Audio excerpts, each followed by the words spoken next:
সরস্বতী মা কি এদিকে দিলি আর একটু ওদিকে করে দে, ওই সাইড করে দে। Hi guys, good morning, welcome back to my channel Priya blogs. I hope কি তোমরা সবাই খুব ভালো আছো। তো গাইস দেখতে পাচ্ছ এদিকে সকালবেলা আমি আর সুপ্রিয়া স্নান করে নিয়েছি, এখন বাড়ির সবাই। তো এটা হচ্ছে আমাদের গতবারের সরস্বতী মা, আর এটা আজকে আমরা ভাসাতে নিয়ে যাব। তো বাড়িতে সবাই সকালে স্নান করে এখন মায়ের পুজো করছে, মানে ভাসাতে যাওয়ার আগে এখানে আমরা সবাই এক এক করে পূজা করে নিব। তারপরে চলো আমরা কোথায় যাচ্ছি ভাসাতে সবটাই তোমাদের সাথে আজকে শেয়ার করছি। তোমরা কিন্তু পুরো ভিডিওটা এন্ড থেকে দেখতে থাকবে। তো এখন আমাদের সকলেরই পূজা করা কমপ্লিট হয়ে গেল গাইস, আর একটু মনটা খারাপও লাগছিল যে এতদিন পরে মাকে আজকে ভাসিয়ে দিব। তো দেখো এখানে পুজো করার পরে বাড়িতে মা বলল আগে 5 পাক ঘুরে নিতে ঠাকুরটাকে নিয়ে। তো দেখো এখানে আমরা 5টা রাউন্ড দিয়ে দিলাম, আর এখন নিয়ে যাচ্ছি আমাদের পুকুরে।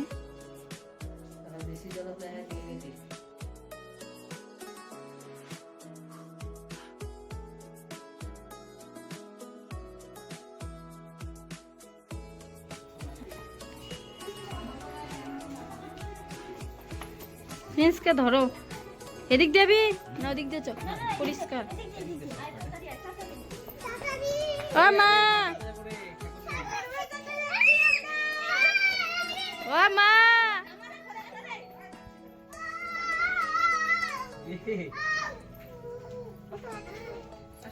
মেমোরি এগুলা।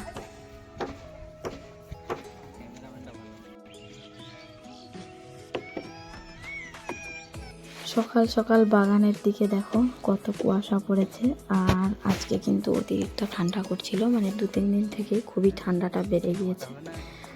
এত সকালে আবার স্নান করে মানে কি বলবো, আর প্রচুর ঠান্ডা লাগছে বাইরে। তো আমাদের পুকুরটা গাইস আমাদের বাড়ি থেকে 1 কিলোমিটার যেতে হয়। তো চলো, যেখানে আমাদের বাসন্তী মায়ের বিসর্জন হয় আমাদের পুকুরে হয়, আর ওখানেই আজকে আমাদের নিয়ে যাচ্ছি সরস্বতী মাকে ভাসাতে। তো অনেক দিন পরে যাচ্ছে আমাদের পুকুরটাতে, মানে যাওয়া হয়নি অনেক দিন থেকেই। তো আজকে দেখতে পাবো পুকুরটা অনেক দিন পরে। আজকে মানে আমি সুপ্রিয়া দাদা 3জন একসাথে মানে বাইরে বেরিয়েছি সকালবেলা ঠাকুর বিসর্জনের জন্যই। তো খুবই ভালো লাগছিল আজকে, দেখো মানে সকালবেলার ভিউটা দারুণ লাগছিল দেখতে। আর পুকুরের দিকে তো আরোই ভালো লাগছিল, মানে চারিদিকে একদম সবুজ আর কুয়াশা, কি বলবো। আর দেখতে পাচ্ছ তোমরা কত সুন্দর লাগছে। তো গাইস পৌঁছে গিয়েছে এখন আমাদের পুকুরে, আর এখানেই আমাদের পুজোর ঠাকুরও বিসর্জন করা হয়। তো চলো এখন আমরা বিসর্জন করে দিই মাকে।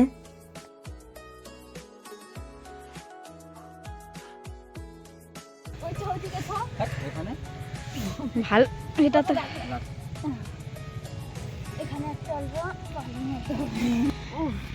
পুকুরটা দেখ কতদিন পরে আসলাম রে।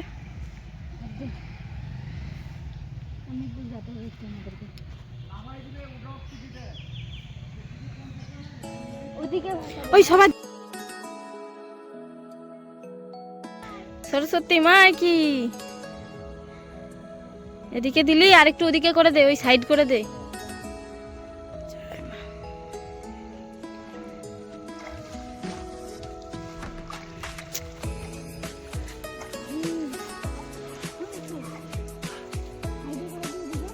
চল চলে গেল, ডুবে যাবে ওখানে। চল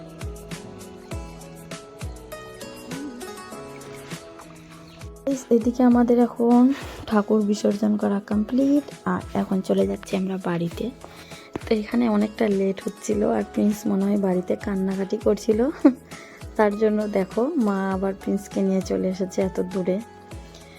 তো এদিকে আমাদের এখন ঠাকুর ভাসানো কমপ্লিট হয়ে গেল গাইস, আর এখন যাচ্ছি বাড়িতে। তো পুজোর পরে ভোগ টোগ সবাইকে দিয়ে দিব, আর এরকমভাবেই আমাদের সকালটা আজকে শেষ হলো। তারপরে দুপুরবেলা আমাদের খাওয়া দাওয়া কমপ্লিট হলো, আর এখন চলে এসেছি আমরা ছাদে। তো আজকে সুপ্রিয়ার এখন দুপুরবেলা রিল শ্যুট করবে, তো তার জন্যই দেখো এখানে সুপ্রিয়া রেডি হয়ে গিয়েছে। আর আজকে কত সুন্দর লাগছিল সুপ্রিয়াকে। তো এখানে কিন্তু আমি আর সুপ্রিয়া অনেকটাই টাইম কাটিয়েছিলাম। আর দেখো সুপ্রিয়াকে কত স্ট্রাগল করতে হয় এক একটা রিলের জন্য। তো এখানে দেখতে পাচ্ছ সুপ্রিয়া কতবার করে গানটা স্টার্ট করছে আর বন্ধ করছে। তার কারণ হচ্ছে আমাদের মানে বাড়ির পাশেই একটা বিয়ে বাড়ি হচ্ছিল গাইস, আর মানে ডিজের আওয়াজ করছিল আর ছাদের উপর এত আওয়াজ করছিল আর কি বলবো। তো তার জন্যই বারবার করে ভিডিওটা করতে হচ্ছে, মানে কিছু বোঝাই যাচ্ছিল না। আর এদিকে আমরা এখন রেডি হয়ে চলে এসেছি, তো ডান্সটা তো করতেই হবে। তো এখানে সুপ্রিয়ার ডান্স করা কমপ্লিট হয়ে গেলে তারপরে আজকে আমি ভিডিওটা এখানে শেষ করব। তোমাদেরকে কীরকম লাগলো তোমরা কিন্তু অবশ্যই জানিও। আর ভিডিওটা ভালো লাগলে লাইক করতে ভুলবে না, চ্যানেলটি কিন্তু অবশ্যই সাবস্ক্রাইব করে দিবে। তো সুপ্রিয়া আজকে এখানে একটা রিল শ্যুট করলো, মানে প্রচুর আওয়াজ করছে ছাদের উপরে। তো চলো আমাদের সব কিছু এখানে কমপ্লিট হলো, আর আজকের মতো ভিডিওটা এখানেই শেষ করি। বাই।